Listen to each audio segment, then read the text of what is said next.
kesedihan yang mendalam. Selaku Panglima TNI, prajurit terbaik Hiu Kencana telah gugur.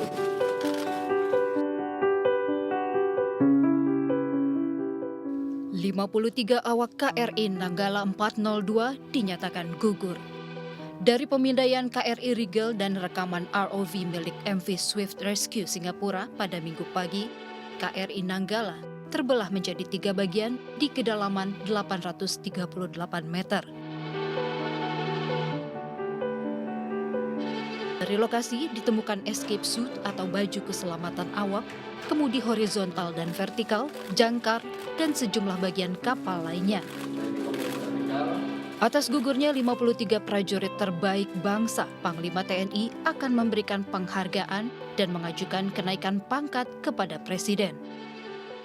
Kita akan memberikan satu penghargaan kepada para prajurit Hiu Kencana yang gugur di Nanggala 402, dan itu akan kami ajukan secara berjenjang kepada Bapak Presiden, yaitu berupa kenaikan pangkat, dan segera akan kita proses. KRI Nanggala 402 hilang kontak pada Rabu pagi di perairan utara Bali saat akan melakukan latihan.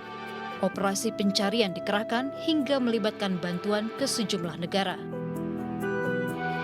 Pada Sabtu sore, Panglima TNI mengubah status KRI Nanggala 402 dari submiss atau hilang menjadi subsunk atau tenggelam setelah ditemukan sejumlah benda milik KRI Nanggala. Kita akan membahas lebih dalam di Indonesia Bicara malam ini. Bersama kami pemirsa di Indonesia Bicara, kali ini kita sudah terhubung dengan Pak Wisnu Wardana, pakar kelautan. Selamat malam Pak Wisnu. Selamat malam Mbak April. Baik, Pak Wisnu terima kasih sudah bergabung bersama kami, salam sehat selalu. Ya. Baik, Pak Wisnu, Anda sebagai pakar kelautan melihat bagaimana musibah kemarin yang terjadi. Analisis Anda, apa sih yang sebenarnya menjadi penyebab tenggelamnya KRI Nanggala 402 ini? Ya, KRI Nanggala itu kan ya tenggelamnya maksimum cuma 200 meter.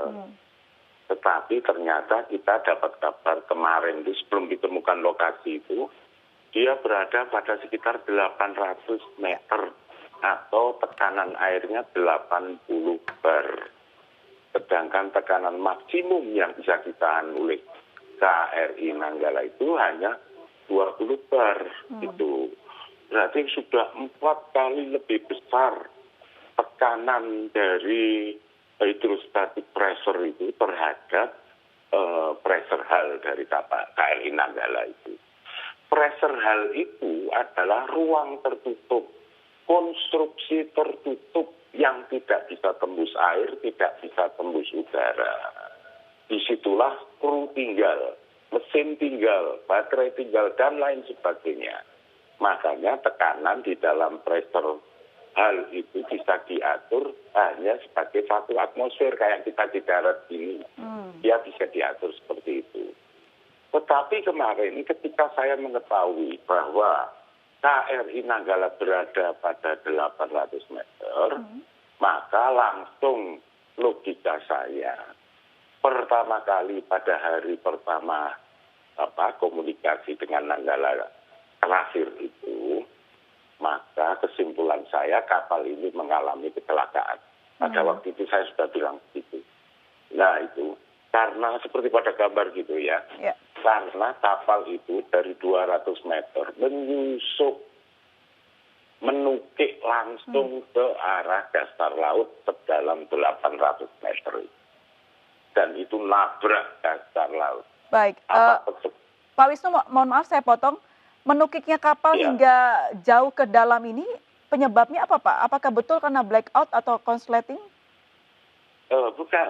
Jadi kalau kita lihat di situ ada 3 hal yang bisa kita prediksikan. Kenapa kok kapal ini gagal naik lagi gitu ya, nyusup terus. Kenapa? Yang pertama adalah karena sistem kemudinya itu gagal. Jadi di kapal selam itu ada yang namanya hidroplane dan radarnya itu bisa dimainin sedemikian rupa yang kalau berjalan efektif kapal selam itu bisa naik ke atas gitu. Itu penyebab pertama. Penyebab yang kedua itu kalau kapal selam mau surfacing menuju ke arah surface permukaan air itu, dia itu balasnya itu disemprot dengan air tekanan tinggi. Dan itu juga saya nggak tahu kenapa kok tidak dilakukan juga. Gitu. Nah, yang ketiga adalah bagaimana Nanggala ini mengalami kerusakan-kerusakan teknis lain. Nah, tapi saya tidak tahu pastinya apa. Yang jelas Nanggala itu tidak mampu berkemudi, menggunakan kemudinya untuk naik ke atas. Satu, dia tidak mampu menyemprotkan udara balas keluar dari kapal selam itu. Berarti ada sesuatu juga gitu. Makanya kapal selam itu terus nyusut, terus sampai dia itu meluncur menuju dasar. Baik, barang-barang yang ditemukan awal Pak, seperti pembungkus torpedo dan juga pelampung ya atau jaket penyelamatkan diri di awal. Apakah ini ada indikasi mungkin ada kesalahan teknis atau seperti apa begitu? Jadi waktu kapal itu meluncur dari 200 meter itu, menuju ke 800 meter itu, inilah proses eksiden yang terjadi. Oke. Dan di dalam saat meluncur itu, begitu tekanan hidrostatik melebihi kekuatan daya tahan dari pressure hull, menahan tekanan hidrostatik, selama meluncur itu juga pressure hull itu pecah. Jadi sambil meluncur ke bawah, sambil itu. Jadi keretakannya bertahap ya, Pak Wisnu ya? Kenapa? Keretakannya atau ledakannya bertahap begitu hingga sampai ke bawah? Iya, pokoknya begitu kan. Begitu pressure, hydrostatic pressure itu melebihi kemampuan dari pressure hull untuk bertahan, maka pressure hull itu akan pecah, rengat, retak, dan seterusnya. Maka ketika dia turun, pecah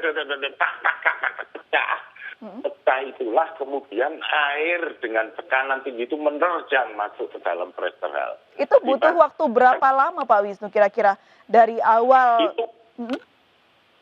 Hitungan detik saja. Hitungan detik.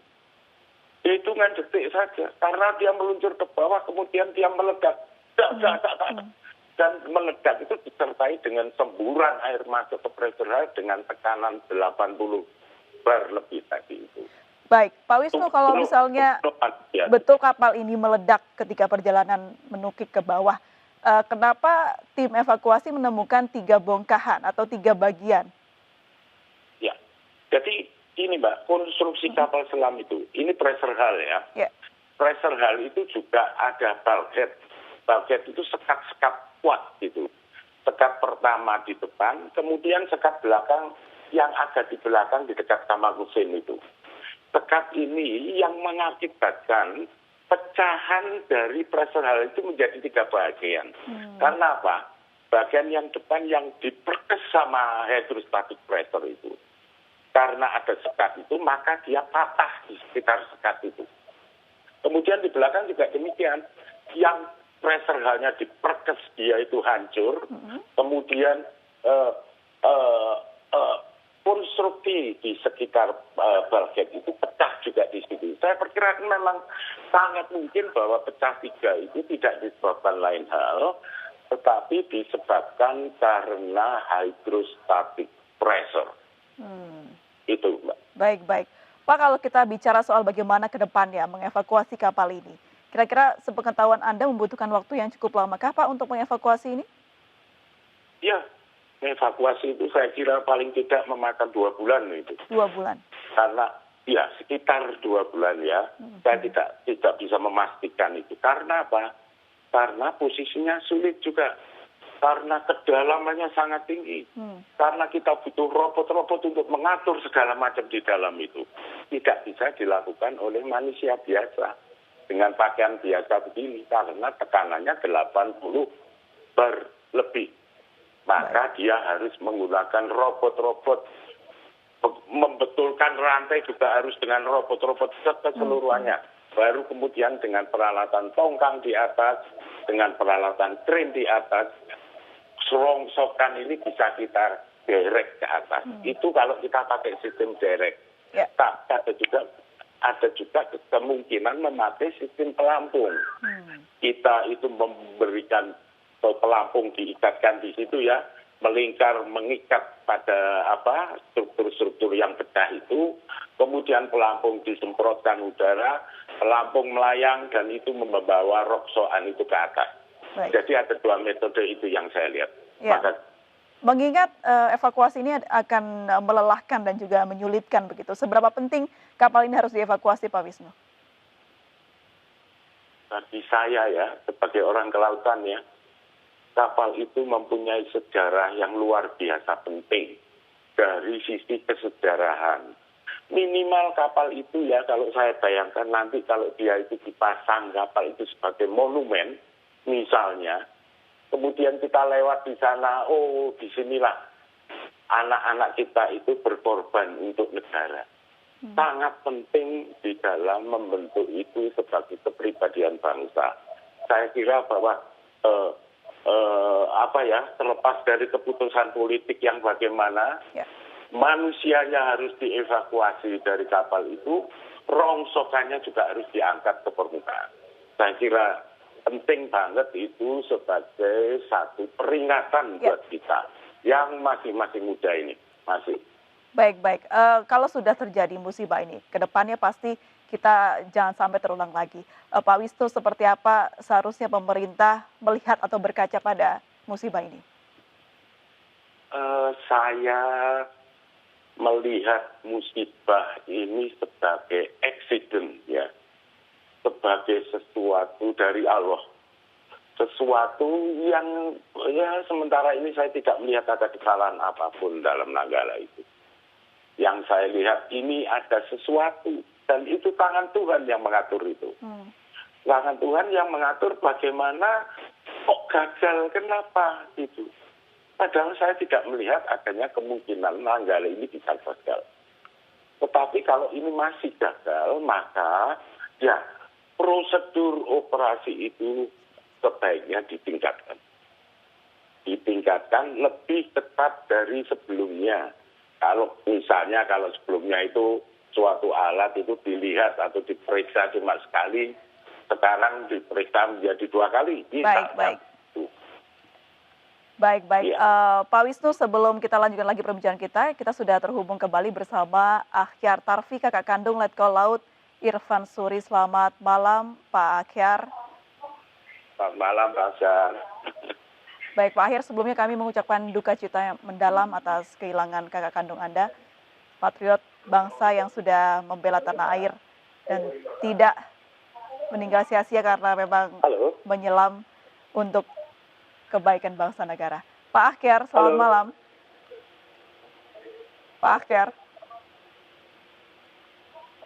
Akhyar, baik, kami mencoba untuk menyambung dengan Pak Akhyar. Saya ke Pak Wisnu terlebih dahulu. Pak Wisnu, kalau kita ketahui ya bahwa ya KRI di Indonesia ini cukup banyak begitu. Anda melihat bagaimana ya TNI Angkatan Laut merawatnya? Sudah cukup baikkah apa harus ada yang diperbaiki? Ya, pada prinsipnya semua harus ditingkatkan ya. Pada prinsipnya semua harus ditingkatkan. Tetapi kita sebagai bangsa saat ini, sebagai bangsa yang mengelola alutsista yang cukup tua, ya seperti Cakra Nanggala itu kan juga peralatan angkatan laut lain itu banyak yang sudah tua juga, sama. Nah, kita itu bagaimana kita melakukan penjadwalan maintenance. Kalau penjadwalan maintenance kapal baru itu relatif lebih mudah, karena baru berarti kita bisa bebas melakukan penjadwalan. Tetapi yang susah itu adalah bagaimana kita melakukan penjadwalan terhadap kapal-kapal lama. Alutsista lama itu. Klasifikasi kapal baru dan lama ini seperti apa sih Pak Wisnu? Loh, Kalau di Cakra dan Nenggala itu saya sebut lama karena umurnya 40 tahun. Dia didesain pada tahun 1980. Makanya kalau saya lihat di sekarang, penjadwalannya itu harus sedemikian rupa sehingga kapal itu remaja terus. Tidak bisa tua. Jangan sampai kapal itu tua dan kita dibebani dengan teknologi tahun 80-an. Sebaiknya itu disetrap, ditinggalkan, diganti dengan peralatan-peralatan atau sistem. Untuk kapal lama seperti KRI Nanggala 402 ini, paling maksimal maintenance-nya itu berapa lama, Pak Wisnu? Kalau setahu saya ini KRI Nanggala 2012 ya terakhir di maintenance-nya. Dengan segala keterbatasan yang ada pada Angkatan Laut ya. Maintenance itu bisa dilakukan tiap hari. Tiap hari kapal itu dilihat loh. Kemudian setiap minggu juga demikian. Mau berangkat juga demikian. 2 tahun diperiksa, 5 tahun juga overhaul. Bayangkan itu. Tapi ya itu, apakah kita sudah menerapkan spare part yang kira-kira sudah jarang di pasaran? Ya. Apakah peralatan yang terkait dengan spare part ini sudah kita scrap semua dalam kapal selam itu? Padahal itu harusnya demikian, di-scrap lagi, diganti dengan peralatan baru. Sehingga Nanggala ini muda terus umurnya. Tidak bisa kita itu menanggung teknologi tahun 80-an itu. Baik. Begitu.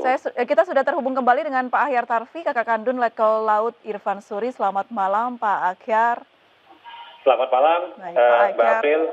Ya, Pak Akhyar, sebenarnya kami mengucapkan duka cita mendalam atas kepergian kakak kandung Anda. Semoga arwah beliau diterima di sisinya dan menjadi kebanggaan Indonesia patriot bangsa. Amin, insya Allah. Husnul Khatimah. Mohon doanya dari seluruh rakyat Indonesia. Baik, Pak Akhyar, apa tanggapan Anda mengenai kasus atau musibah yang terjadi kapal selam ini tenggelam dan respon pemerintah? Apakah sudah cukup menurut Anda? Ya, baik. Saya kira yang pertama sekali kami selaku keluarga besar dari Letkol Laut Irfan Suri, ya dengan kondisi yang ada kami harus siap dan ikhlas serta tabah menghadapi musibah ini. Saya kira ini sudah menjadi sebuah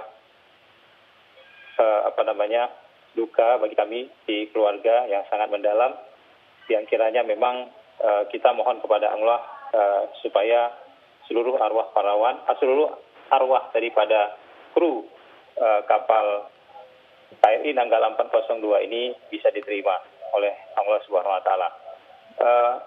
Untuk bagaimana hari ini pemerintah menangani terkait dengan persoalan ini, terkait dengan musibah ini, saya kira pemerintah sudah sangat proaktif dari sejak awal.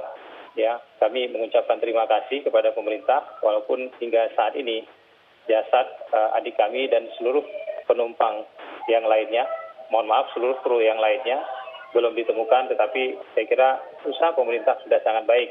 Tetapi kami masih berharap adik kami memang bisa ditemukan dan seluruh kru ditemukan jasadnya. Demikian. Baik, Pak Akhyar, ada kejanggalan apa selama proses evakuasi ini? Saya kira memang di satu sisi mungkin karena kekurangan. Baik, terputus. Kita akan mencoba menghubungi kembali Pak Akhyar. Saya kembali ke Pak Wisnu. Pak Wisnu, ini sungguh ya mengharukan sekali kalau kita berbicara kepada keluarga korban, karena memang tidak hanya kapal yang harus diperhatikan, tapi kesejahteraan dari personil juga ya Pak ya. Halo. Pak Wisnu. Baik, pemirsa, kita mencoba menghubungi kedua narasumber terlebih dahulu. Tetap bersama kami di Indonesia Bicara.